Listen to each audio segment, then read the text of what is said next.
Good afternoon, everyone. Welcome to a new session of Cardio Choose.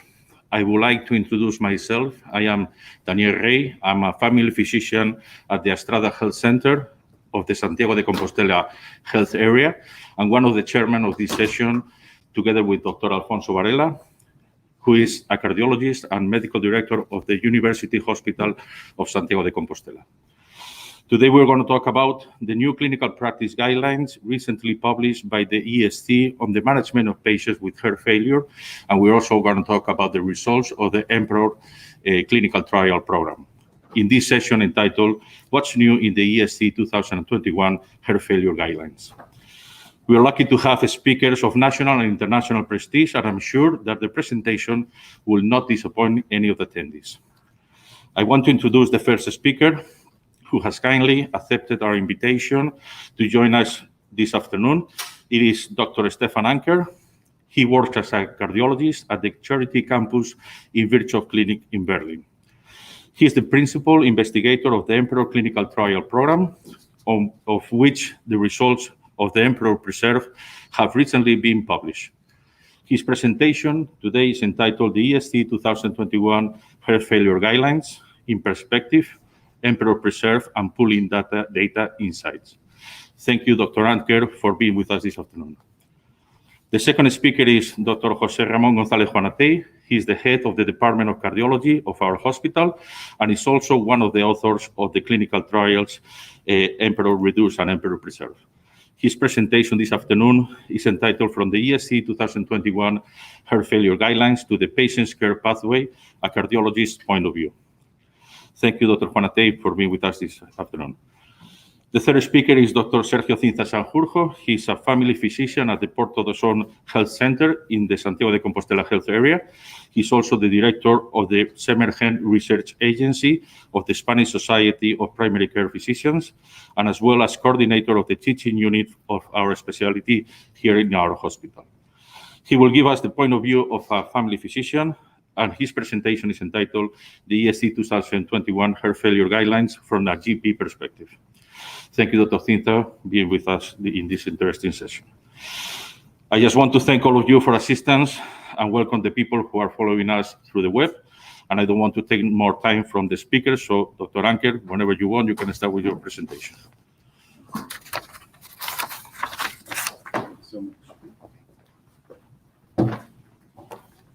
Thank you so much, everybody, in the room and everywhere else. I understand many other people are joining virtually. This is the modern times, I'm afraid.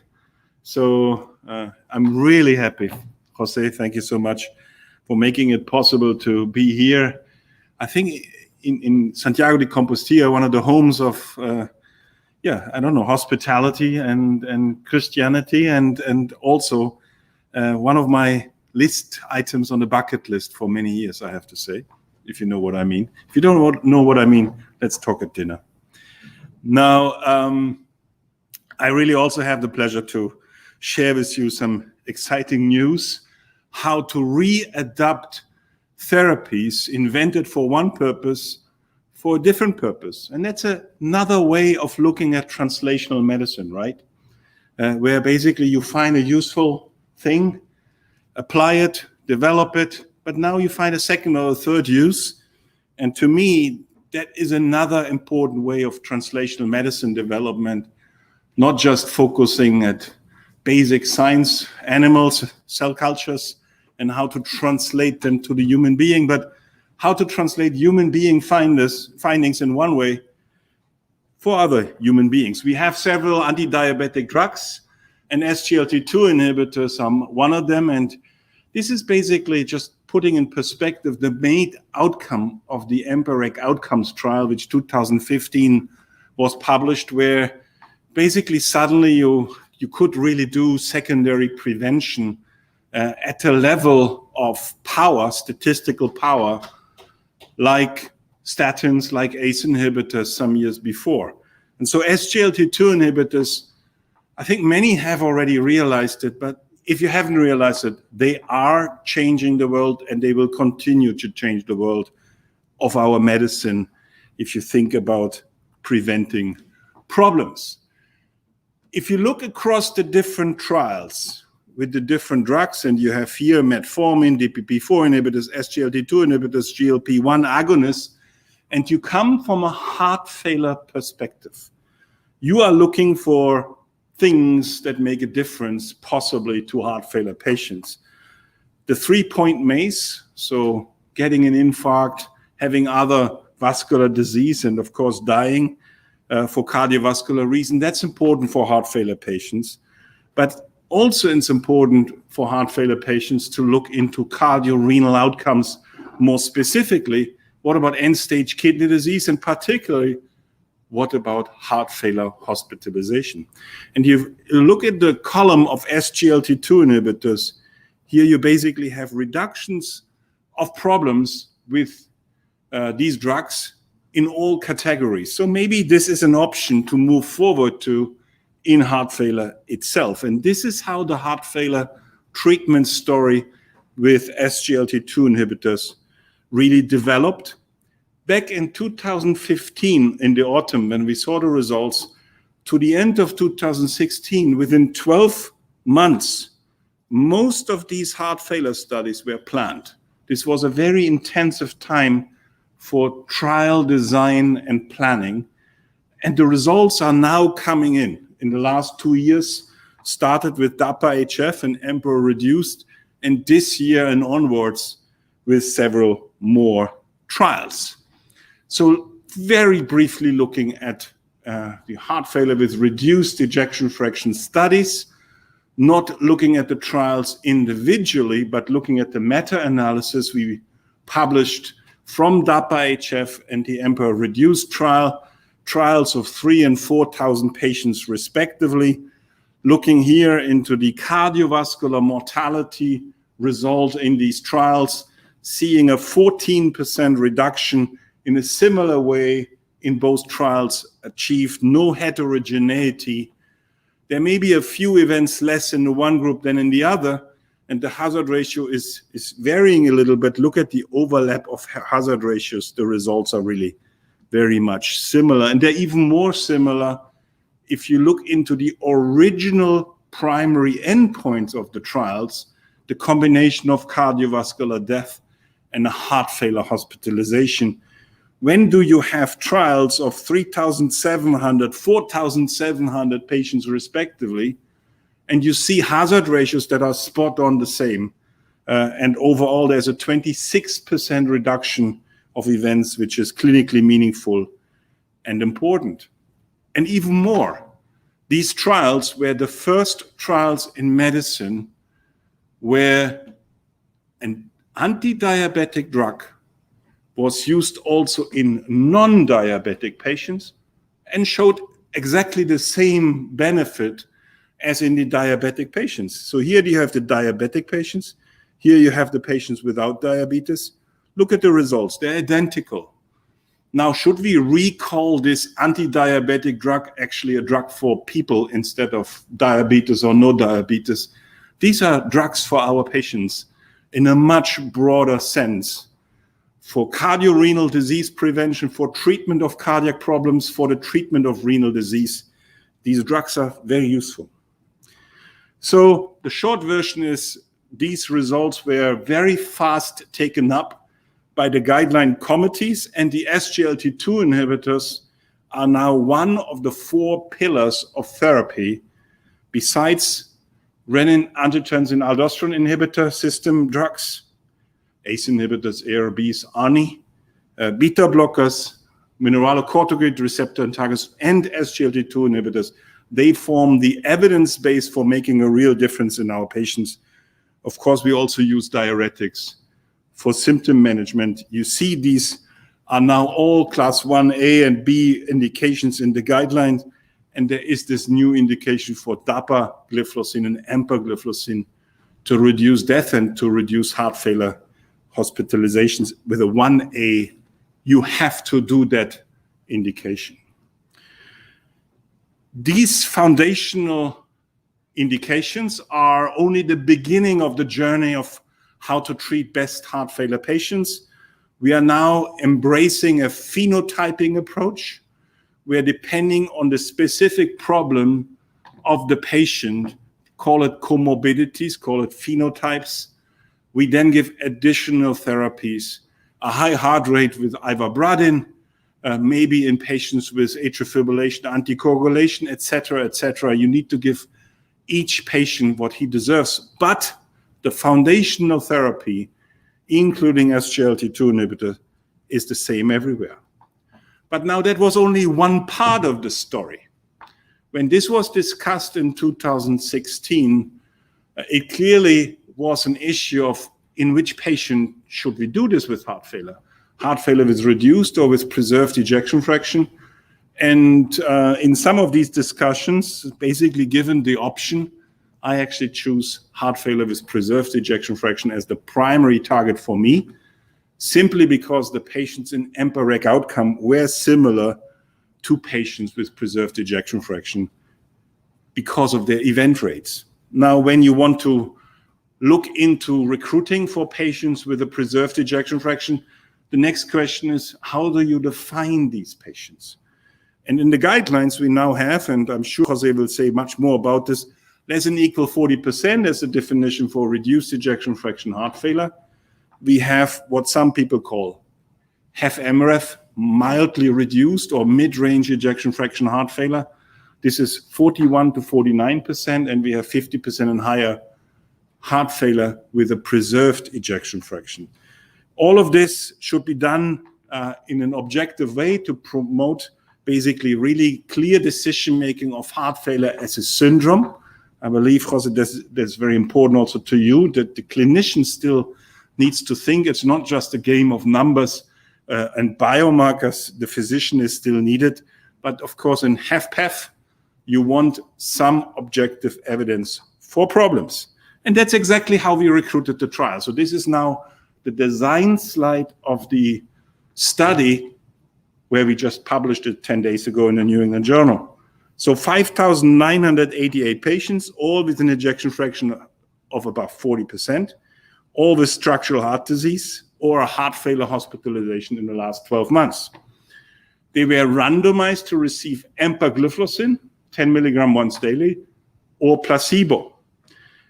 Now, in order to make sure that we have enough events in such studies, and don't forget, it's not about the number of patients, really. It's about the number of events that you observe. That's the power of a trial.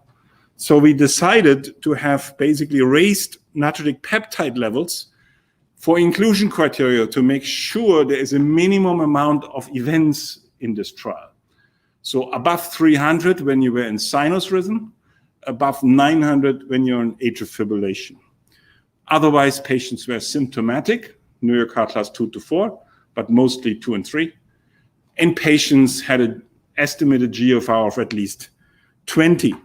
The endpoints you can see here on the right, the primary endpoint is cardiovascular mortality and heart failure hospitalization. The key secondary endpoints, recurrent heart failure hospitalization, and the slope of change in GFR as an indicator of how kidney function goes bad over time.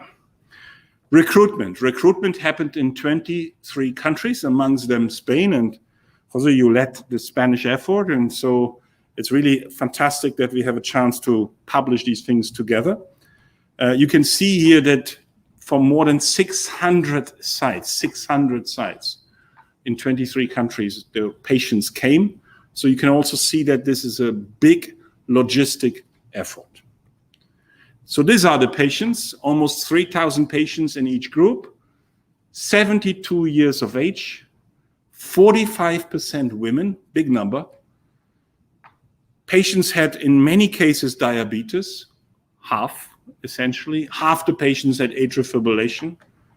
If you look into the mean ejection fraction, 54%. NT-BNP, for those who like to measure it regularly, the median was 970, relatively high because we had so many atrial fibrillation patients. Glomerular filtration rate, 61. Now, what is interesting is the treatment. Look at the treatment. These patients are very similarly treated like heart failure patients with reduced ejection fraction. The guidelines, and we will hear this, they are fairly empty for HFpEF, but still people actually already presume that we should treat them similarly as REF patients. So 80% have an ACE inhibitor A or B, MRAs 37%, beta blockers 87%. But this is probably also because quite many patients had hypertension etiologies, so some of this treatment comes from that. So now primary endpoint. I don't know whether you've seen this before. 511 patients had a primary endpoint of cardiovascular death and heart failure hospitalization in the placebo group, and that went down to 415. That is a 21% reduction. The p-value for this is highly significant, 0.0003. And this 21% reduction is so significant that actually significance started from day 18. Very early in the trial was already significant. So this is very fast, giving you and giving the patient something that is meaningful, less events for the patient. Looking at the components, you can see that the results are mainly driven by heart failure hospitalizations. 29% reduction in the first heart failure hospitalization. Cardiovascular death is 9% reduced. The hazard ratio crosses 1, is not significant, but mainly first heart failure hospitalization, highly significant reduction. What is always instructive is to look into subgroups. What about the subgroups here? Look at the point estimates, the dots. They're all on the same side of the equality line. So very consistent benefits across all subgroups looked at. This is only the first set of subgroup. There's more to come. Very consistent results. And if you look at diabetes status, no difference at all. If you look for men versus women, no difference at all. If you remember the previous HFpEF trial called the Paragon study with sacubitril valsartan, in men there was no benefit at all. Here you get even a significant result in men. So this is now clear that in HFpEF with our drugs we can make a difference for women with HFpEF, but that we can do a difference also for men is actually new, and it's possible with SGLT2 inhibitors. So this is the second set of subgroups. Look at the point estimates, all to the left of 1. This is a treatment that consistently works for the primary endpoint across all subgroups. Here, for instance, the baseline treatment with MRAs, with RASI therapy, makes no difference what kind of treatment you have before.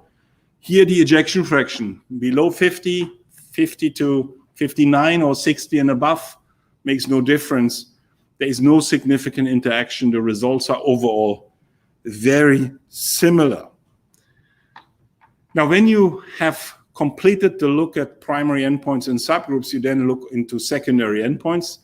This is the secondary endpoint, 27% reduction in first and recurrent heart failure hospitalizations. Remember, heart failure is not just a problem of one hospitalization. This is a in and out frequent journey where patients very often get hospitalized. And so recurrent events, first, second, third hospitalizations, you also reduce highly significantly so. And you actually improve kidney function over time. But I would like to already say there is a little caveat, because this did not translate into heart kidney outcomes, dialysis event, renal death events to be significantly reduced. We should discuss this in a minute. Now, with SGLT2 inhibitors, and this is important for the clinical discussion, you have an initial drop. This dip is something that is mediated through hemodynamic effects, is not a deterioration of kidney function.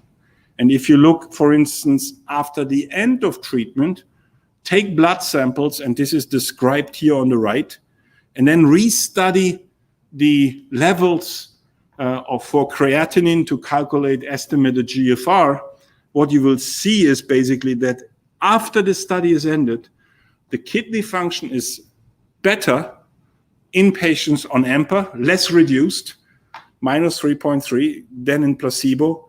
And so in the population level, this is quite a big difference. So in summary, for these key endpoints, highly significant results on key outcomes in the emperor-preserved trial. Now you might say, what about quality of life?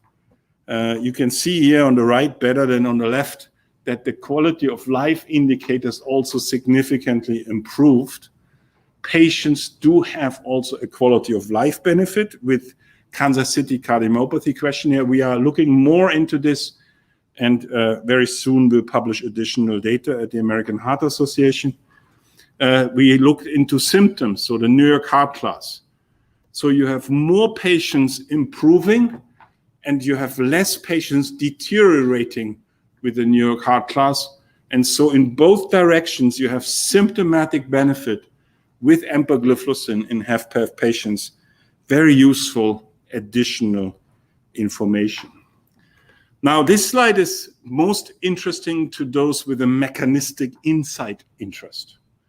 So what about the things that the drug did in the body? Well, it's an anti-diabetic drug, but half the patients were not diabetic patients. So the change in glycated hemoglobin is very small, 0.2. In the diabetic patients, it's 0.3 to 0.4. In the non-diabetic patients, it's actually 0. That tells you already that the hemoglobin A1C at baseline makes no difference, because I already told you the benefit is there in diabetic and non-diabetic patients. So it doesn't matter. You give this drug regardless of the hemoglobin A1C. There's an hematocrit increase, which is quite strong, 2.4%. Now, I don't know whether you know, but SGLT2 inhibitors stimulate the production of erythropoietin. So this is a true stimulation of anti-anemic effects. And if you look at the NT-BNP change, which is actually only 5%, this argues against SGLT2 inhibitors being diuretics. So a small change in NT-BNP, but a big change in hematocrit, that's not like a diuretic, that's actually more like a erythropoietin drug. Body weight, 1.3 kilogram down on average. In the EMPEROR-reduced trial, we had 16 months of follow-up and half the amount of weight loss. Here it's 26 months of follow-up, so maybe there is a constant weight loss with these drugs in heart failure patients. I told you 90% had a hypertension etiology, but the change in blood pressure is only 1 millimeter mercury, very little, in my opinion. All-cause mortality for safety is a neutral result, and if you specifically look into safety events, if you know a little bit about SGLT2 inhibitor in other disease contexts, sometimes people discuss hypoglycemia, too low sugar values. People discuss ketoacidosis, bone fractures, or limb amputation. No problem at all in this study. The only thing you should know about is symptomatic hypotension and urinary and genital tract infections. Indeed, 1.5% increase for this. So hygiene measures are important. And if you ask, why is there genital tract infection? Remember, the drugs act by improving or actually increasing and making possible the excretion of sugar in urine. Urine, 35 Celsius, now containing also sugar. That's like a culture medium. And so you get more infections in the genital area. Hypotension also a little bit. Maybe you want to reduce diuretic dose in some of these patients. So as a first conclusion, we now have for the first time a therapy for heart failure with preserved ejection fraction. All the other attempts before didn't work out. EMPEROR preserved works. It works across the board. In these patients, you get benefits that are clinically meaningful and big, more than 20% reduction primary endpoint, but also consistent across subgroups. It really works in everybody. And so this is the first trial that brings evidence that a drug can improve the outcomes in heart failure with a preserved ejection fraction. And this was basically recognized, and we published this, 2 weeks ago almost. But of course, that wasn't the only thing. EMPEROR-reduced was a combined sister-brother trial with emperor preserved. And so we have also a pooled analysis. The pooled analysis had a primary endpoint for renal outcomes for the 9,700 patients in total from both trials together. We had very consistent results across these two trials for cardiovascular outcomes. And this is important for a technical reason. And this is my one statistical slide. And if you ever want to do a seminar on this trial, understanding the meaning of this slide makes you into a much better person for understanding how statistics and how alpha protection works in clinical trials. In clinical trials, we are allowed to ask one valid question.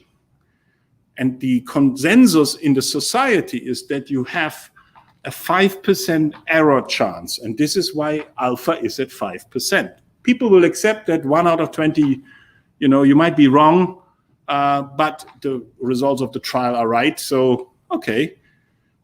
But now you're not allowed to ask 2 or 3 or 4 questions in a trial. You are allowed one question. However, if you answer the first question correctly, then you are allowed the second question. So you need to give a hierarchy of testing, pre-specified. You can't change this after the end of the study. So what we had is we had a hierarchy of testing, both in the preserved trial and in the reduced trial. And if we fulfill the hierarchy, we can move the alpha into the pooled analysis. And indeed, that worked. So both trials by themselves worked out with all the 3 questions asked, 3 positive answers. Now you can move into the pooled analysis with protection. And you can merge the kidney outcomes from the one trial with the other trial. There's one little condition. There shouldn't be a dramatic difference in the results. The problem is there was a dramatic difference. You can look here at the hazard ratio, 0.51, and here at 0.95. It's almost like double, but you can also look here at the interaction p-value. A significant interaction means, unfortunately, that you can't merge this data. It's not allowed statistically. That's why we haven't published this, because it was simply not in the prospective plan to do it. A little complicated, unfortunately, but it's the reality of doing trials and of pre-specifying analytical plans. That is how science works. Now we have basically the situation that in emperor preserved, on the left you have a positive result for the GFR, I showed you. On the right you have a neutral result for the endpoint. So what's the problem? Is the endpoint maybe assessed over too short a period of time? Well, 2 years may on average not be enough, maybe need 3 and 4 years. That's true, but we will not get another chance, I'm afraid. So we don't know. Maybe the endpoint was not quite the right endpoint.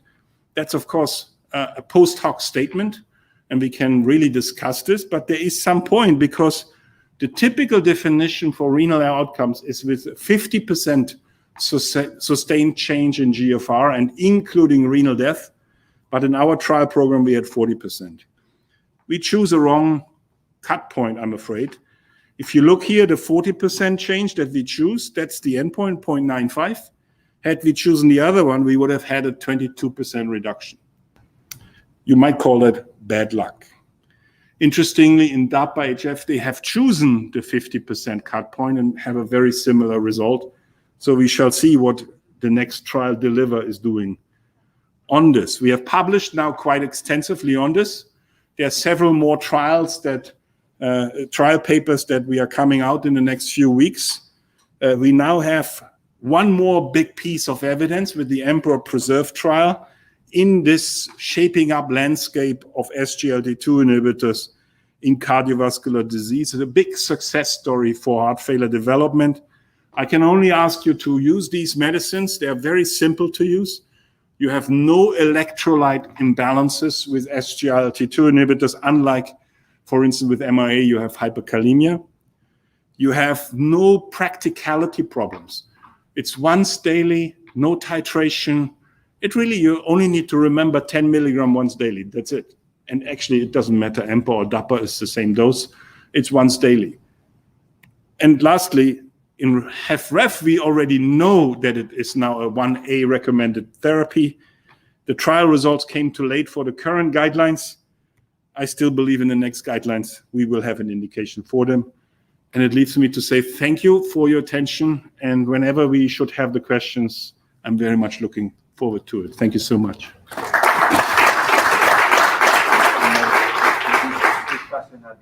Yeah, sure. Thank you.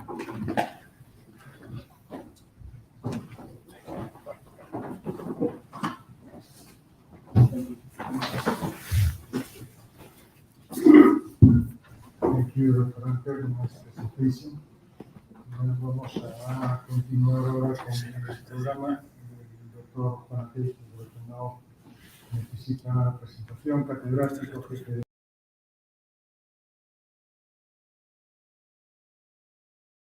europeo de insuficiencia cardíaca, y sobre todo, bueno, pues también en el mundo de la insuficiencia cardíaca preservada.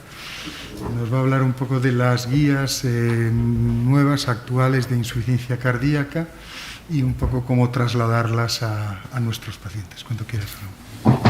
Gracias, Alfonso. Thank you. Thank you, organizers, all of us, for inviting me, and particularly thanks Stefan, thanks Connie, for coming to Santiago and visiting the city, visiting our city and Galicia, and sharing with us several activities, and also sharing with us this activity today. So thank you so much for being here with us. And I'd like to address in my presentation some elements, new elements in the new ESC guidelines. I'd like to start my presentation regarding the definition that is almost the same definition that was included in the previous 2016 guidelines. Heart failure is a clinical diagnosis. It's not a diagnosis made with an echo, made with a biomarker. Needs a clinician that can get symptoms, signs, and integrate the clinical symptoms and signs, and then the complementary tests for doing the diagnosis. So continues to be, heart failure continues to be, I think that continues to be forever a clinical diagnosis, a clinical syndrome. And this is the new classification, but it's almost the same classification that was included in the previous guideline. Only the name of the mean range heart failure with mid-range ejection fraction. Now the definition of the new name is mildly reduced. Mid-range, mildly reduced, probably mildly reduced may be more appropriate, but also mid-range. And again, in HFrEF and HF failure with mildly reduced ejection fraction is a clinical syndrome, symptoms and signs, and then echo assessment with the left ventricular ejection fraction cutoff points below 40, 41, 49, and then HFpEF, but probably HFpEF is a more difficult clinical diagnosis than HFrEF, and particularly HFrEF. HFpEF, sometimes the patients have more comorbidities, and sometimes it's more a clinical diagnosis, more difficult clinical diagnosis. Then you need to collect symptoms and signs with a preserved ejection fraction higher than 50%, and then objective evidence of cardiac, functional, and or structural abnormalities that can support the diagnosis or the clinical syndrome of heart failure, in this case, HFpEF. So this is the new, but it's almost the same classification based on the phenotypic classification was in the ejection fraction, left ventricular ejection fraction. But in this definition and this classification was said by the authors of the guides that heart failure with mildly reduced ejection fraction may benefit from similar therapy to those with HREF, but which is the evidence for so important statement in the clinical guidelines? May be the same treatment, demonstrated treatments based on clinical trials in HREF may benefit in the same way the heart failure with mildly reduced. But this new classification is the same classification of the universal classification of heart failure, was recently published. So the ESC guidelines include the same classification of the consensus of the liking the myocardial infarction, the universal definition. As you know, several editions of the universal definition of myocardial infarction. We get now the first edition of the universal definition of heart failure. And the ESC guidelines includes all the categories, unless one. And for me, this is, it's not a mistake, but I think is a problem with the classification of the new classification in the ESC guidelines, despite in the universal definition was included a new category, that is heart failure with improved ejection fraction. And this is a particular group of patients with a very good prognostic. Heart failure patients with reduced ejection fraction after treatment with drugs, with device, with treating comorbidities improves left ventricular ejection fraction, the prognosis is much better. So at the end, in the modern therapy of heart failure, in patients with reduced ejection fraction maybe can be considered a target for the therapy, because if you improve ejection fraction, you improve so much the prognostic, the morbidity and mortality of this patient. I don't know, then we can discuss with Stefan the reason why this particular group included in the universal definition of heart failure was not included in the new ESC guidelines. And this is a figure that summarizes these concepts. Patients with HREF, maybe the evolution can be to persistent HREF and the progression of the heart failure as heart failure, terminal heart failure, or progressive heart failure with reduced ejection fraction, but in a proportion, that is an area of research, of heart failure patients with reduced ejection fraction, the ejection fraction can improve. And in the case and in the patients with an improved ejection fraction, the prognosis is much better. It's like in cancer, the disease still remains, but the prognostic is much better. Like in cancer, you can treat the cancer and you can get a remission of the cancer. In some cases, the disease still remains, but the prognostic of the patient is much better. This is the same figure regarding the heart failure with improved ejection fraction included in the new universal definition of heart failure and not included, non-considered in the new ESC guidelines.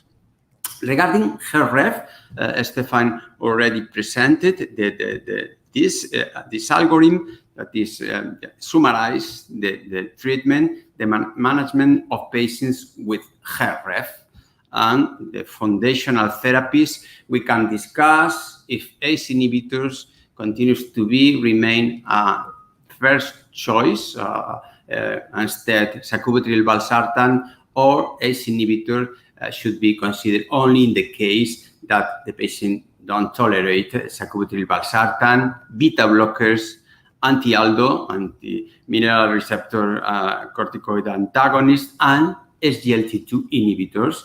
And then, based on the phenotypic characteristics, heart rate, atrial fibrillation, the iron deficiency, and so on, you have to individualize. At the end, you have to individualize the therapy according to the patient characteristics based on these four foundational therapies: ARNI, ACE, ARNI, beta blockers, anti-ALDO, and SGLT2 inhibitors. Some news regarding the device. Based on the Danish trial, now in primary prevention, the ICD in non-ischemic cardiomyopathy, in patients with non-ischemic, patients with reduced ejection fraction and the non-ischemic etiology, now is a 2A, it's not class 1, it's a 2A based on the neutral results in the Danish trial. I would like to see more trials with ACDs, but the problem is that particularly the companies are not interested in design new trials with ACD, probably based on the high rate of recommendations of ACD in this disease, despite the modern therapy with neurohumoral blockade.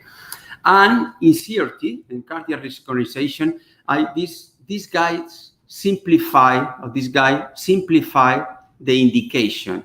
The indication is based on the presence of left bundle branch block, sinus rhythm, not atrial fibrillation, and the QRS higher than 150 milliseconds. So I think this is more practical. This is a more practical approach when selecting patients for CRT and based particularly in left bundle branch block, sinus rhythm, and the QRS higher than 150. This is a class 1 recommendation for CRT. And as included in this slide, I'm a little bit surprised about vericiguat, which is the reason why vericiguat in these guidelines is a 2B, B. Is only clinical trial. This is the Victoria trial in HRF patients, but was a positive trial. And in the absolute risk reduction was significant due to the very high risk of the patients included in the Victoria trial, patients with advanced heart failure. And with a positive trial, particularly positive in avoiding the risk of rehospitalization, which is the reason why for the 2B recommendation for vericiguat, at least I will expect to be 2A, at least 2A is more or less the same than with ivabradine, that in patients with sinus rhythm and heart rate higher than 70 is 2.8, maybe 1, but in this case 2B is difficult to explain the reason why was included a 2B recommendation. Regarding the revascularization and the coronary angio, the evidence and the recommendations in the new guidelines is less strong than the recommendations in the previous one. No routine coronary angio in patients with heart failure and suspected coronary artery disease. No routine was recommended. And what about revascularization? We know that in patients with HRF, multivessel disease or left main, but particularly multivessel disease after the stitch and other trials is a recommendation for revascularization.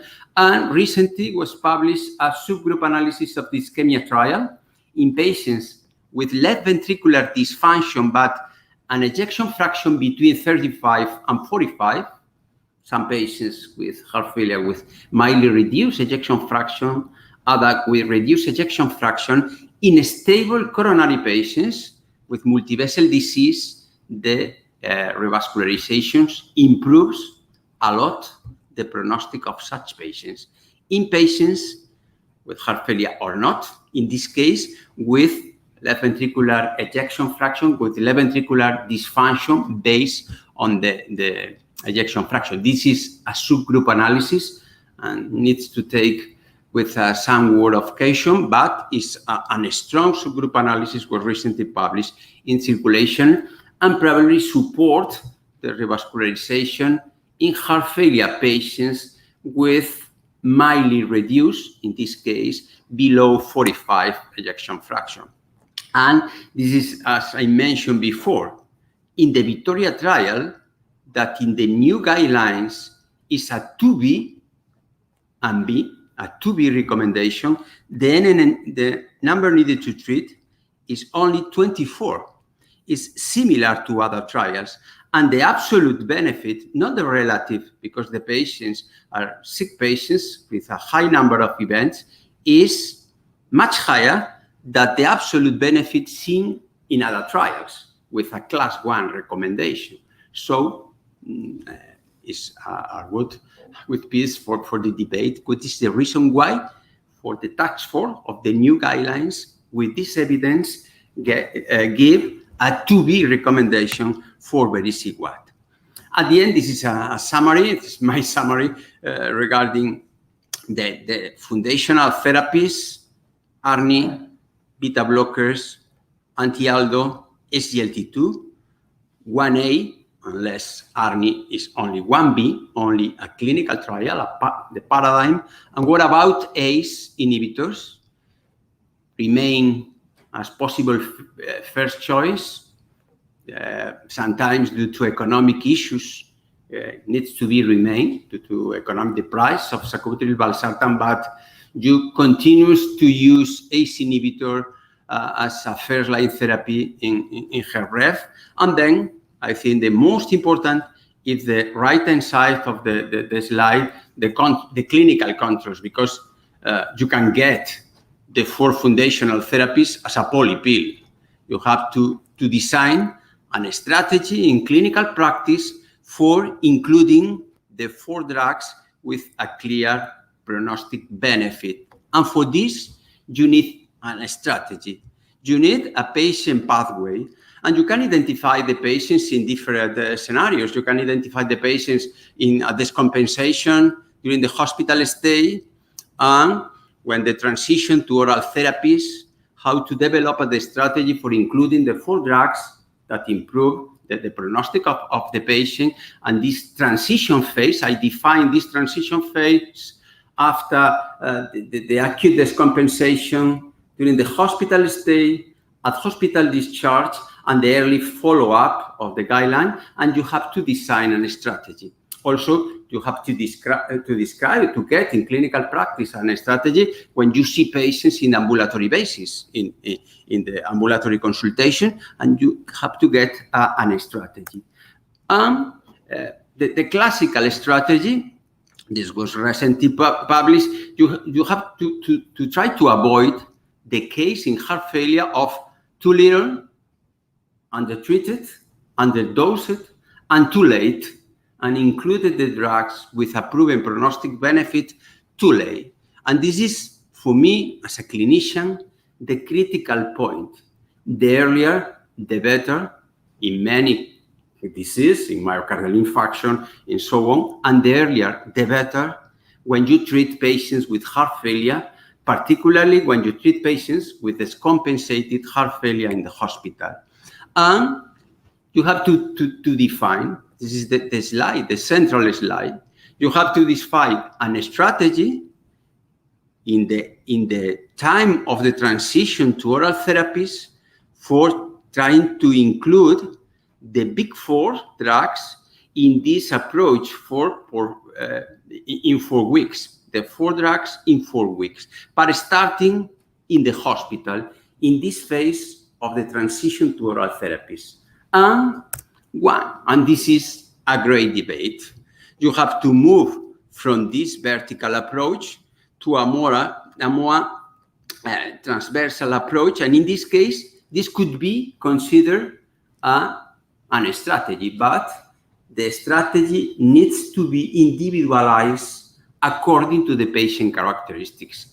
In the patients hospitalized, during the hospital stay, with a more easy control of the blood pressure, of the kidney function, probably you can select to include a combination, low dose of a beta blocker. Beta blocker is really a foundational therapy, and you have to take some cautions in congestive patients in some cases, but you have to try to include the low dose of beta blocker plus ARNI due to the patient stay in the hospital, and you can control some side effect, electrolytes, kidney function, and then include anti-ALDO and SGLT2. Or you can include SGLT2 because in a subgroup analysis, in a recent publication for the Emperor Reduce, the use of anti-aldo was increased in patients already treated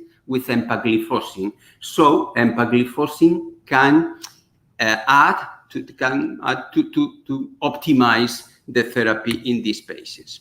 But when you see patients in an ambulatory basis, probably this could be a good strategy because SGLT2, as Stefan said, is well tolerated, is only one dose, no titration. You can choose this strategy starting with a beta blocker, with an SGLT2, and then goes to an ARNI and anti-aldo. So at the end, based on the patient characteristics, you have to select in clinical practice your strategy. And then your strategy needs to be with the main objective to include the earlier, the better, the 4 drugs with a clear impact in the quality and the quantity of life of the patients. So this could be a summarized regarding the practicalities of the drug treatment in heart failure. In this case, the use of SGLT2 inhibitor, single dose, no titration, can be started in the hospital or in the community, early beneficial effect, very good tolerability, very little effect on blood pressure, no effect on heart rate. It's not needed kidney function control. And this is very important because I mentioned before the subgroup analysis published in JACC several months ago of the Emperor Reduce, the patients already treated with empagliflozin increase the tolerability of anti-aldo and reduce the risk of hyperkalemia. But at the end, this is a consensus report recently published also by the Heart Failure Association. You have to individualize. This is the foundational therapies, but at the end, you have to individualize not only the strategy for including with this concept of the early, the better, the 4 foundational drugs, but also including other drugs, ivabradine, treating iron deficiency, the anticoagulation, and devices. And what about heart failure with mildly reduced? Which is heart failure with mildly reduced? It's a transition from HRF in an improved HRF patients. It's a transition for HRPF to HRF. It's a particularly phenotypic group, but what about the treatment? As I mentioned before, the task force in the guideline say that may be treated in the same way that HRF, and which is the evidence for this so strong recommendation.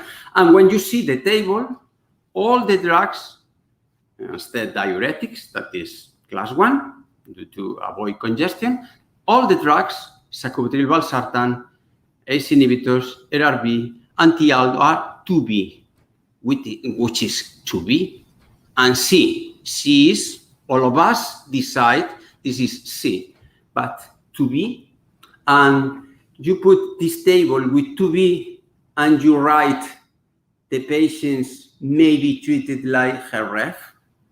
For me, is some maybe it's not so clear this area in the guidelines.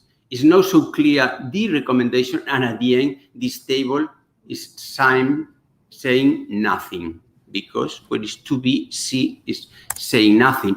2B could be based on subgroup analysis, but as I mentioned before, a positive trial with vericiguat was 2B, and now based on subgroup analysis on the Paragon, TopCat, CHARM is the same evidence for giving 2B that with vericiguat is a positive individual clinical trial, but at the end, Stefan presented the Emperor pool, the post-hoc analysis, you see that this drug is a drug for the heart failure syndrome.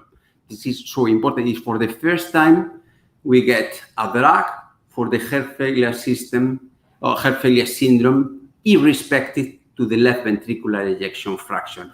And probably the future in heart failure probably goes in this direction, but this the pooled analysis. So empagliflozin maybe, what should be, class 1B in HEF mildly reduced and HFpEF. And for the end of my presentation, a new chapter, so important. This is really important chapter in the clinical guidelines, the need for the cardio-oncology, and particularly the heart failure prevention, screening, heart failure treatment and prevention in cancer patients. This is a so important chapter, but at the end, you have, and for me, this is other lacking aspect in the guidelines, you have to recommend every area, every local area need to have a plan to identify the patients, a plan for the follow-up of the patients, for hospitalize the patients, and for optimize with quality indicators. No single word regarding this so important, because at the end, the patients are here. And you have to identify the patients in the community, in the hospital. So you need an approach, a local approach for treating, in this case, so important pathology like heart failure. This is our process that was updated recently. Only, this is important, say that the patient at the hospital discharge needs to be checked and visit in 7-15 days. This is important for avoiding rehospitalization, but is needed a more comprehensive plan that needs to be adapted to the local characteristics. And for me, this is a so important lacking point in the heart failure. And this is our results with an e-consultation, a consultation in the electronic medical record in nearly 2,000 patients with a previous diagnosis of heart failure. The earlier, the better. The earlier of seeing the patients, reducing the time for care of the patients was accompanied by a reduction in the need of the emergency visits, a reduction in the need of hospitalization due to descompensation, and a reduction in mortality. You have to get a plan. In this case, telemedicine applied to the ambulatory care of patients with heart failure. And this is our editorial in the European on the Spanish Journal of Cardiology. Is needed to get a plan in cardiology. It's needed to get a plan, a patient pathway care plan in heart failure, and you have to identify quality markers and measure the quality markers with the aim of identify needs for improving, identify room for improving. And this is my final presentation. The guides or the new guidelines include, as I mentioned, device, acute heart failure, COVID, revascularization, amyloidosis, the comorbidities. I fully recommend to read all the guidelines and see the evidence that nowadays we have treating for the diagnosis and for the treatment and the follow-up of the patients with heart failure. Thank you.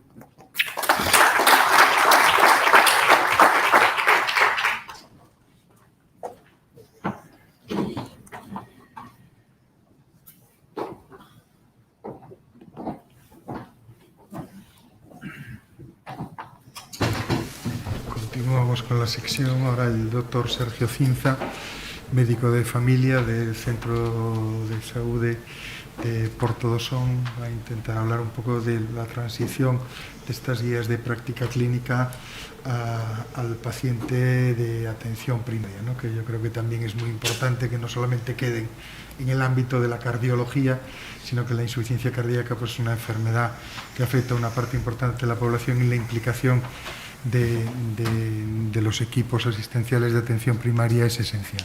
Cuando quieras, Sergio. Gracias, Alfonso. Thank you, Dr. Onate, to invite me to this meeting.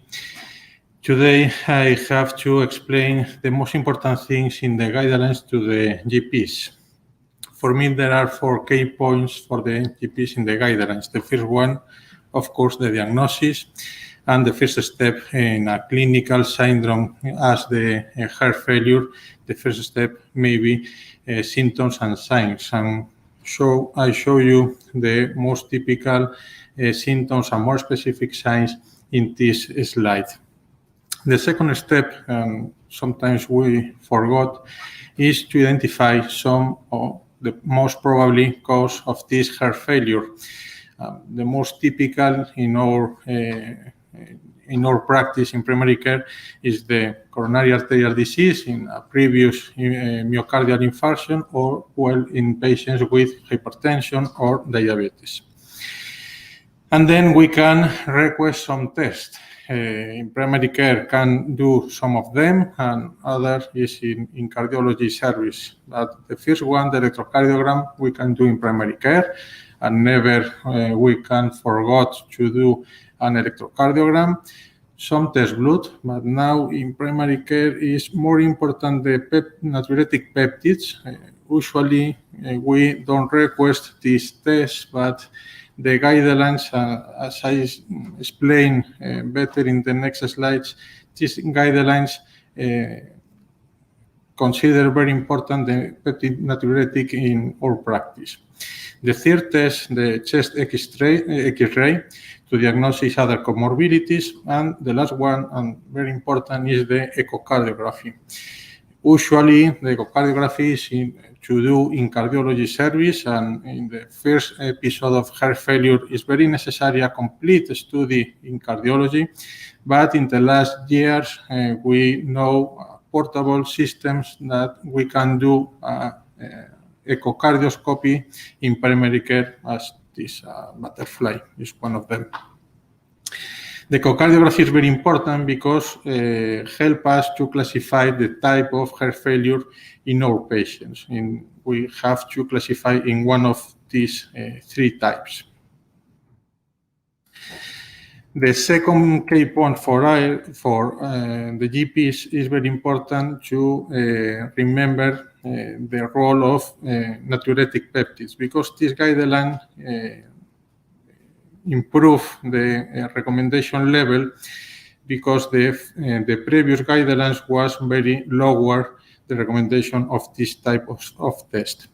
And for us in primary care, they have two roles. The first one is in the diagnosis of acute heart failure, because they have a higher negative predictive value.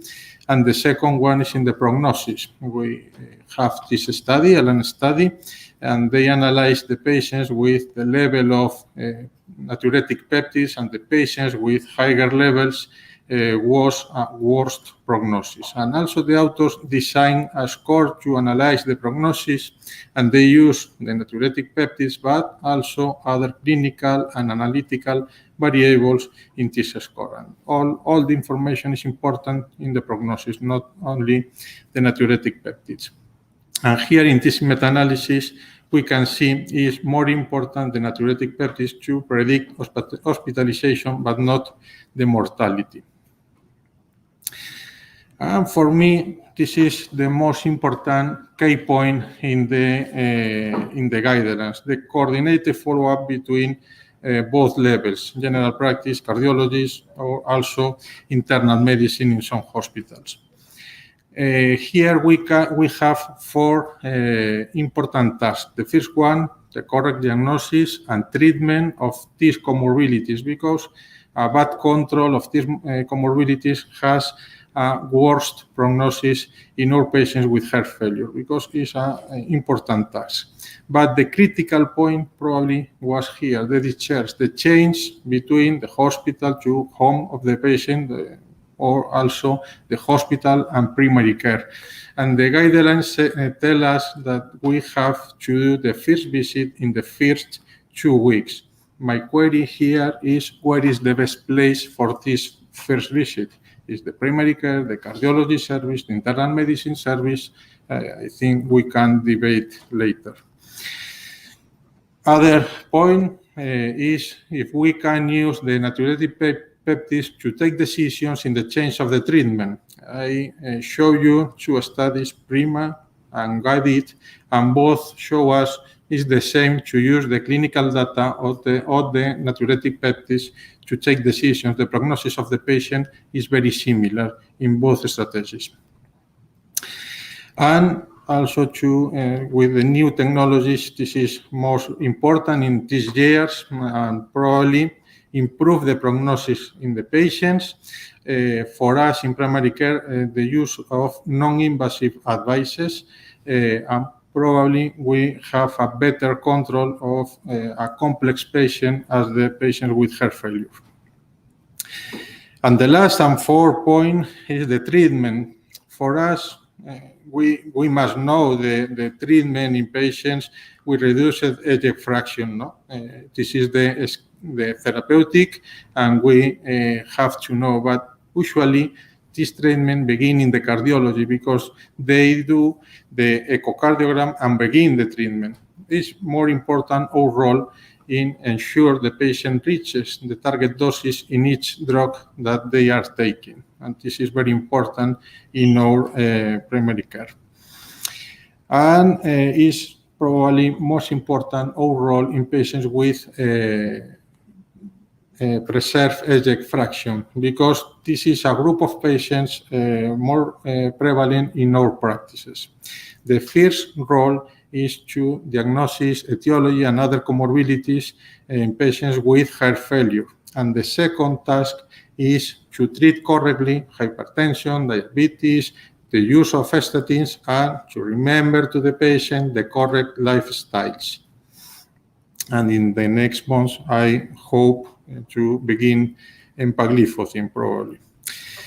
And here, rehabilitation is a good treatment because improve the quality of life and also reduce hospitalizations in patients with heart failure. And here we have a few experience in ischemic cardiopathy. And my question is, we can begin some programs of rehabilitation in primary care, or only in the hospital can use these programs? To finish my presentation, only 4 conclusions. We have a new classification, as the Professor Juanate explained before than me. Really is a change in the name, but the guidelines open the possibility to use the same drugs as in patients with reduced ejection fraction. We have an important role in the suspect and begin the diagnosis of heart failure. There are new treatments, and we have to know them in primary care. And the last one, what is our role in the cardiac rehabilitation or in the use of telemonitoring advices? Thank you very much.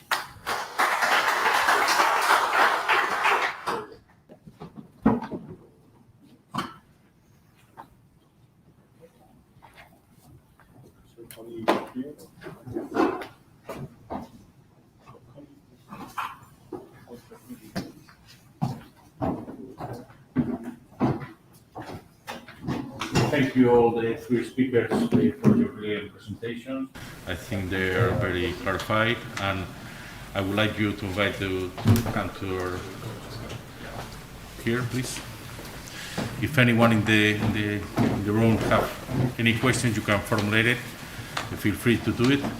And I would like to start the debate asking a first question that Dr. Sinta formulates in his presentation. Okay. Who should do the first follow-up visit after discharge of hospitalization? The GPs, the cardiology service, another specialty. Who do you think should be the adequate specialist to do this follow-up visit?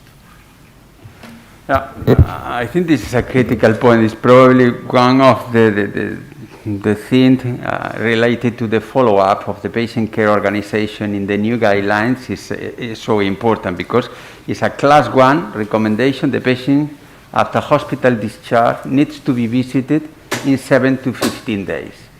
When in 7 to 15, but who? Primary care, nurses, cardiologists, internal medicine doctors. Probably it depends of the different areas, but I am convinced this is the reason why you have to sit in the same table and discuss with nurses, with GPs, and with internal and in this discussion, some patients probably needs to be controlled by cardiologists and by highly specialized cardiologists. Other patients can be followed in this early period after discharge by internal medicine doctors. But I think that a great majority of the patients could be followed by specialized nurses, and particularly specialized nurses in heart failure, ambulatory nurses or hospital nurses or GPs. But this needs to be defined in a local area and needs to be also measured regarding the implementation of the plan. So at the end, you need a plan and you need a local plan and you need to measure quality markers, quality indicators of your local plan. Some comment regarding this? For me, it's probably most important to select the patients. No? Patients with heart failure and other cardiac disease is better in the cardiology services, special complex patients, and patients with other diseases out of the cardiac sphere is better in primary care or internal medicine, probably. But Alfonso Varela, in Spanish, the responsible of the patient care organization in heart failure in our area. The original plan now was updated, but was the original plan, and probably he has experience and probably he has numbers regarding the safety of organizing this, and the follow-up can be stratified regarding the type of patients. Alfonso, ¿algún comentario? Sí, disculpáis que hable en español. Yo creo que lo que es importante es lo que dice Ramón, el tener un plan, sobre todo esa visita precoz tras el alta, ¿no? Y desde luego que exista un plan en el tratamiento, ¿no? No queda muy claro un poco en las guías, bueno, todo a la vez, ¿no? Los 4 fármacos, estamos hablando de estancias medias cortas, ¿no? A veces de menos de 7 días, meter todo al principio es difícil. Probablemente lo que no inicies en el hospital, si no hay un plan de seguimiento, probablemente no se inicie nunca. Y yo creo que lo importante es un poco lo que hicimos nosotros y que tenemos que seguir trabajando, que es que todos los profesionales implicados, ya sea interna, ya sea cardio y desde luego atención primaria, sigamos un mismo plan, ¿no? Y desde luego tengamos claro que todas aquellas drogas que han demostrado un beneficio pronóstico tienen que estar desde el principio, y desde luego, bueno, pues tenemos que intentar optimizar esas dosis, ¿no? Probablemente, bueno, pues por suerte con las glifocinas pues parece que no necesitamos titular, pero con el resto sí, yo creo que esto es quizás lo más importante, ¿no? Stefan, regarding these quality markers in heart failure, some initiative for the Heart Failure Association for trying to summarize the most important quality markers that needs to be analyzed in heart failure? Well, I think this is an area where we really need to make bigger efforts, and we are looking for a success, because quality assurance measures are important. I think I should congratulate you on your overall approach to this, because if I take Germany as an example, where we have a strict division between hospitalized care and ambulatory care, we can only offer to a very small proportion of more advanced patients and follow-up visit by cardiologists who actually took care of the patient also in hospital. The vast majority, 90% of patients, must, by law, be followed up by the ambulatory caring physician who has nothing to do with the hospital care. He may have a discharge letter, but that's all he has, or she. And in 40% of cases, heart failure patients in Germany are cared for by GPs. 40% it's about internal medicine, and only 20% are cared for by cardiologists. It's something that is a bit special and different in our system, so don't learn from the Germans in that particular case. No, Quality assurance otherwise, I mean, the use of techniques, echocardiography, do you do that regularly? Do you get diagnostic support with Naturoletic peptides? Do you use the key drugs that we should use in all patients or in most patients? These are, of course, easy to follow quality indicators, and it would be fantastic to implement that everywhere. What do you think about the debate of the strategy of implementing the 4 foundational drugs? And this is a great debate, the guidelines, the 4 are at the same level. What do you think about some suggestion from John McMurray or whatever regarding the strategy for, or this is a not clinical relevant issue, that at the end you have to try to include, earlier the better, and you have to individualize irrespective of the type? What do you think about this? The earlier the better argument is almost like a statistical argument, that it's about losing lifetime of patients. So doing it earlier just gains you lifetime for your patients. But the practical ways of doing this, I would personally, instead of having Milton Packer and John McMurray or Stephen Anker tell you how to do it, I would like you to tell us how to do it. I think you have much more practical experience than all these trial experts. Yeah, but probably it depends of the type of the patient. I am convinced that if the patient stays in the hospital, you have to try to introduce first the drugs with that need some more cautions for the introduction. We have to, can impact in the kidney function, can impact in the electrolytes. This is the reason why with the patient in the hospital, I get the patient in the hospital, I start with the drugs with some problems, particularly sacubitril valsartan plus low-dose beta blockers, or sacubitril valsartan plus SGLT2 inhibitors, then can reduce the risk of hyperkalemia with anti-aldo. But at the end, you have to adapt the earlier the better, the 4 foundational drugs according to the patient characteristics. For example, in the ambulatory patient, that probably I will choose starting with a beta blocker and an SGLT2, probably because when you introduce sacubitril valsartan of anti-aldo, the risk of hyperkalemia may be less, but I think it depends on the type of patients, on the patient phenotypic characteristics, and then also depends on the type where you see, on the site where you see the patient, in the hospital, in the ambulatory. Then you have to adapt the strategy, taking account with these considerations. I would like to do another question from a practical point of view, and seeing the results of the Emperor Preserve trials. Should we treat with ESC2 inhibitors all the patients diagnosed with heart failure? Almost all, yes. Yes. Is the answer. So turning the question around, in whom would I be reluctant to do it? Okay, the first is the patients with a history of ketoacidosis. Not very many, but just keep it in mind. If you somehow see the word ketoacidosis in the history, be double careful, triple careful, and if in doubt, don't do it. Second, the patients with an acute illness, the patients with an acute procedure planned within the next 2 weeks. Don't start it just before such acute kind of interventions. There's always time after the acute intervention, because that is known epidemiological, again, to increase the risk for ketoacidosis. A patient undergoing a current fasting, for whatever reason.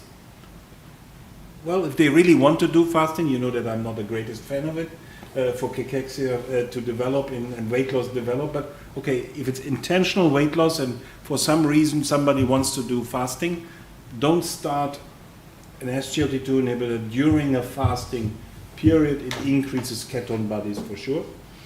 And so GFR below 20 is actually a soft exclusion, because personally I think also hemodialysis patients should be put on an SGLT2 inhibitor.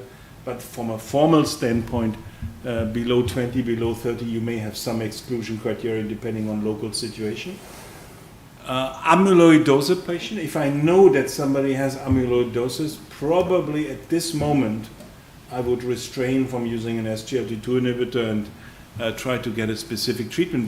But the totality of what I just said is maybe 5% of the patients. 95% do it. That makes sense.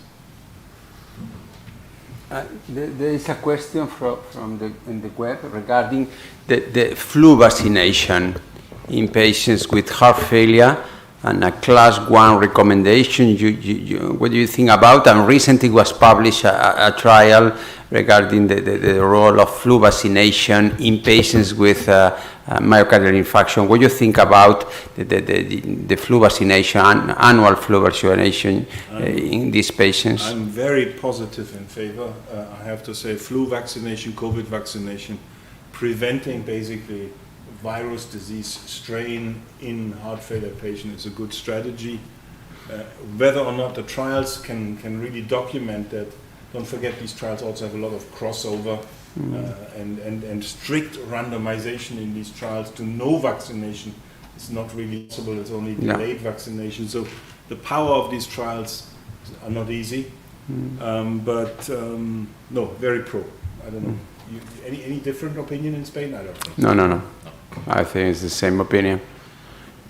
There's another thing in the guidelines. They say that the rehabilitation programs are one important recommendation because they improve the quality of life of the patient with heart failure and the prognosis of heart failure. We have very difficult to offer to all the patients a rehabilitation program. Do you think it's interesting to use an ambulatory rehabilitation program, or do you think this is not possible? If you're super rich, do it. This is probably the most expensive possible care you can give, besides assist device and transplantation. I think exercise is important. If you can stimulate somebody to do exercise by themselves, fantastic. But if you do the cost effectiveness analysis of a rehabilitation program with physical supervision of exercise and the big attrition rate of patients who don't actually want to do that, they want a pill to do the exercise, then I have to say, if you take the guidelines are political documents, and giving an exercise a class 1 recommendation is an act of politics. There is no trial showing event reductions with exercise. There's some meta-analysis. There's actually drugs that improve quality of life and symptoms, and they got class 2 recommendation. Where's the logic with this? If you start to do a critique about the guidelines, that's my critique is why are there not drugs with quality of life and exercise capacity improvement that receive a class 1 recommendation? At least these drugs were tested double-blind. Exercise is never double-blind. So anything that anybody tells you about exercise and quality of life, well, just ask the simple question, do you have double-blind data? Is that actually true, or is it just a psychological stimulation and has nothing to do with the truth? So I don't know. I don't want to speak against exercise. I'm just saying drugs that can improve quality of life should be treated equally. This is the reason why you think that the criteria for the endpoints in the clinical trials, at least in heart failure clinical trials, needs to be changed, or at least new endpoints should be accepted by for example, the EMA, the European Medicine Agency, for approving new drugs or new indication. What do you think about this? Personally, I think we have a good set of basically endpoints and a good set of regulatory advices for it. The EMA is not objecting to quality of life or exercise capacity for approval. The real issue is that they will demand safety records that are so big that it's not worthwhile for anybody to do this. It comes more from the economy of the whole drug development process, that nobody is developing drugs for quality of life and basically symptoms and for exercise capacity, because not worthwhile. People will ask so much safety data that the only chance to recover the expense of the safety studies is by having morbidity mortality endpoint and make your medicine more expensive. That's more it's not a philosophical and we don't want to do this kind of issue. It's pure economics, I'm afraid. Another question, how do we define patients who in an acute context of, for example, a myocardial infarction, develop a low ejection fraction and afterwards he recovers that ejection fraction? Should we treat them as a reduced patient or a preserved patient? How do we treat this? If it's your mother, I'm sure you agree to do it. If it's For sure. the average patient out there, I don't know. I would probably ask Jose. No, but there was a Lancet trial in heart failure where reduced ejection fraction that improved ejection fraction after treatment were randomized to continuous with the same treatment or withdrawn the treatment, and the patients remain or worsen much more. The patient. The reason why, and despite an improvement in ejection fraction, but I'm convinced with the model therapy the importance of improving the ejection fraction. It is a simple clinical marker that identifies a subgroup of patients with a super good prognostic. If the patient recover the ejection fraction, the prognostic is much better. And this is the reason why this subgroup of patients, at least this trajectory, because I think we have to talk about the ejection fraction not as dichotomic, but the trajectories of ejection fraction, and this improvement with a trajectory with improvement in ejection fraction is a clear target in the model therapy of heart failure, because identify responders, patients with a very, very good prognostic. So I think was included this group of this definition in the universal definition of heart failure, but at the end was not included as a group of was not defined in the new ESC heart failure guidelines. Yeah. And we have here several basic research of our department, and working with SGLT2, Sonia and Frank. I think Frank is here also. Please could you do some comment or some question to Anker this opportunity regarding discuss with Stefan about the mechanism of actions of these drugs. It is really a fascinating field. So. Thank you very much for your talk. It was a really nice talk. It's true that we were working not with empagliflozin, with dapagliflozin, but I think that maybe the mechanism is similar, no? Call it the same.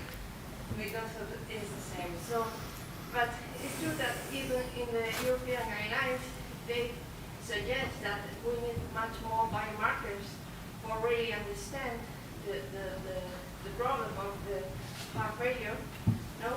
And we know that now the SGLT2 inhibitors have a really improvement on these patients. So, and we're really we studied about mechanism metabolism in epicardial adipose tissue, but you really didn't show benefits much more in obese or in non-obese patients.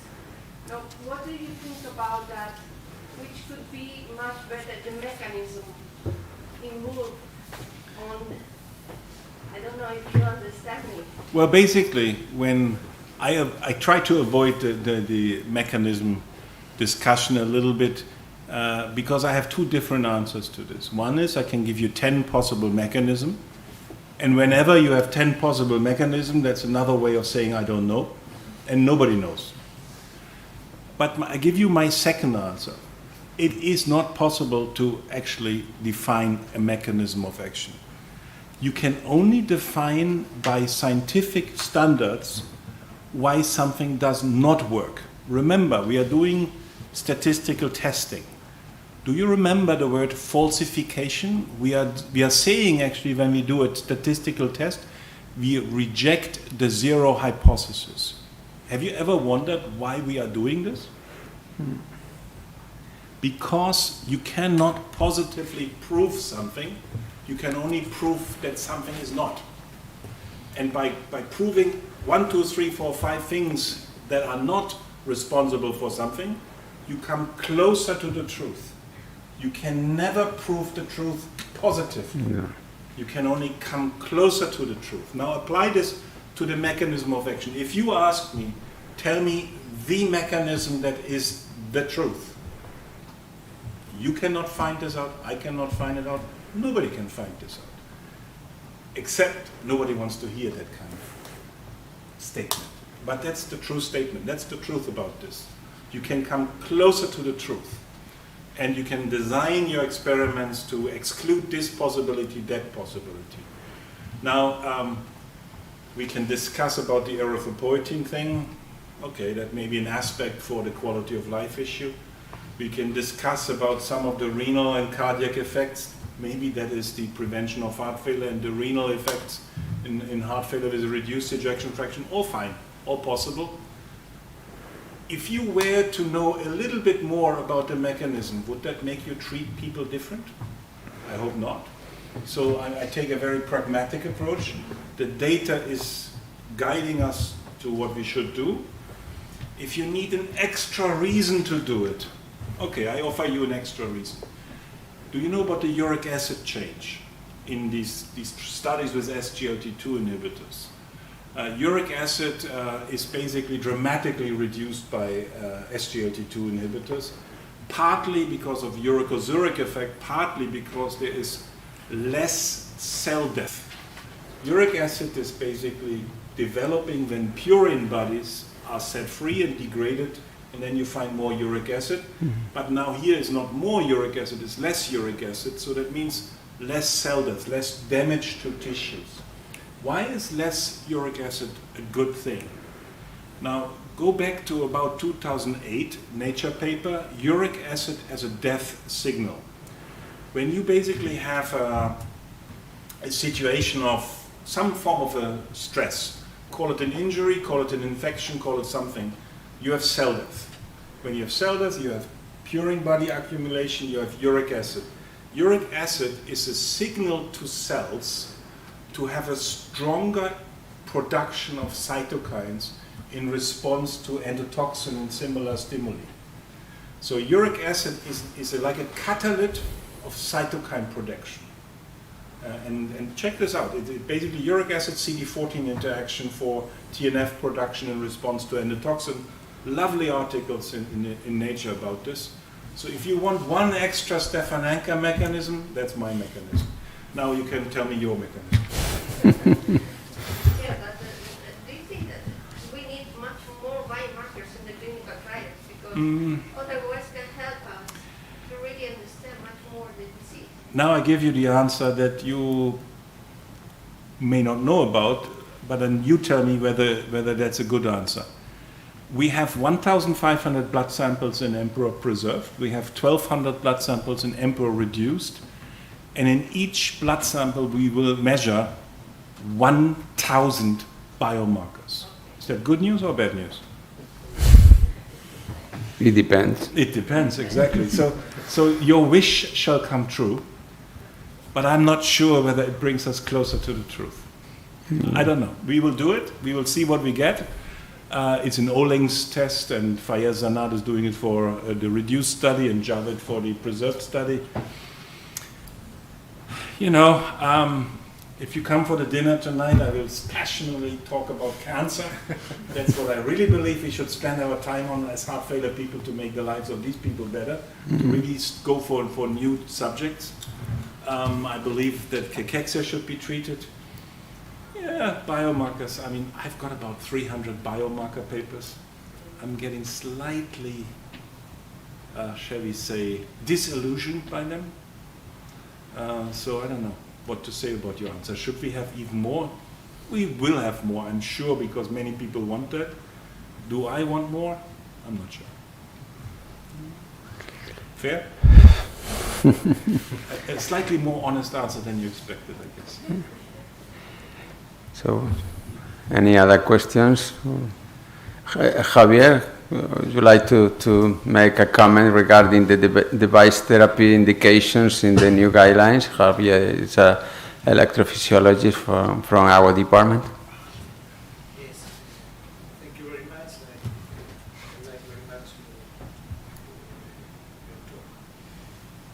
I would like to know your opinion about, for example, the recommendations about the cardiac contractility modulation. Because I know Germany is probably the first country in implantations. Europe, or I don't know, In the world, around the yeah. world. And because in the European Heart Failure Congress 220, I think would be the possibility of 2B indication for these 10 years. There are no new studies, but we have the fixed 5 failure and fixed 6 failure. Do you think that the guidance is a step backward step? Shall we say they are certainly not helpful for the technology, these new guidelines, and as Jose indicated, if I interpret what you're saying, if I interpret what your observation, we probably agree that these new guidelines are relatively conservative in some aspects, going steps backwards instead of forwards. But here comes the good news. I'm not sure whether you're aware. Cardiac contractility modulation for ejection fraction 30 to 50%. There will be a morbidity mortality trial starting very soon with well above 1,000 patients. I would say 3 years from now we can answer with certainty the question, and then in the next guidelines we will have a very clear statement, one way or the other. It will be done. The community and the company is not distracted by the guideline absence of endorsement. Yeah. Unfortunately, yes. Yeah. And I would like to ask Oscar. Oscar is a fellow from our department, and he recently published in European Heart Journal Acute Cardiac Care this issue regarding the left ventricular ejection fraction trajectory after acute MI in patients after an STEMI with primary angioplasty with a left ventricular ejection fraction lower than 50, who recovered the ejection fraction at 1 year. The prognostic was really similar and sometimes better than the patient with a baseline ejection fraction higher than 50, probably reflecting the importance of the recovery process, and the patient has a cardiovascular system, a heart with the capability of improve the function. Some comment, Oscar?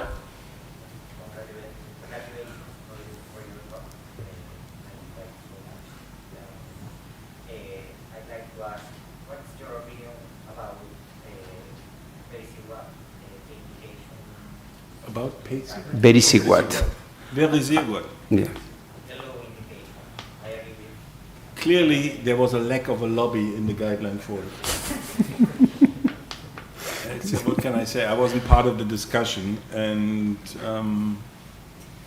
I don't know. If anybody from Bayer or Merck is here, I would actually I would actually complain to the guideline writers. Guidelines can be changed surprisingly more than you think by actually speaking up. So if they really have an issue, they should complain. And I'll give you an example. Have you noticed last year at the ESC Congress there was a publication of the NSTEMI guideline. But the NSTEMI guideline was only published in print in April of this year. The delay was due to 2 companies complaining about the guideline and demanding changes. So you can do it. So if you really have a problem, complain. And I mean, the problem is when you have a 2B judgment, that's actually not an error. It's a judgment, and people can always argue about judgments. But when you have an argument about an error, let's say old guideline shows this, new guideline says this, and in between there was not a single piece of new data. Take the new guideline, check out the CardioMEMS indication for CardioMEMS, pulmonary hypertension, blood pressure. Look at the guidance statement, which says in 2021, 4 patients with an ejection fraction less than equal 35%. Nobody knows where this number comes from. That's an error. Look at 2016, it says 4 heart failure patients. Look at the trial published in The Lancet, it says 4 heart failure patients. Nobody has an idea where this less or equal 35% comes from. It's a simple error, it can be corrected. Now with the 2B statement, I'm afraid it's not an error, it's a judgment. And judgments are a matter of human debate. And that's why my first sentence applies. They didn't have enough lobby for it. Okay. It's okay. This is a real life. Yeah, we can close. Okay, thank you all the three speakers for your presentation. Thank you for the debate. I think your answers were so clear. Thank you for being here, for accepting our invitation. And thank you all the attendees for being here this evening. And I hope to see you in another session of Cardio Choose. Thank you.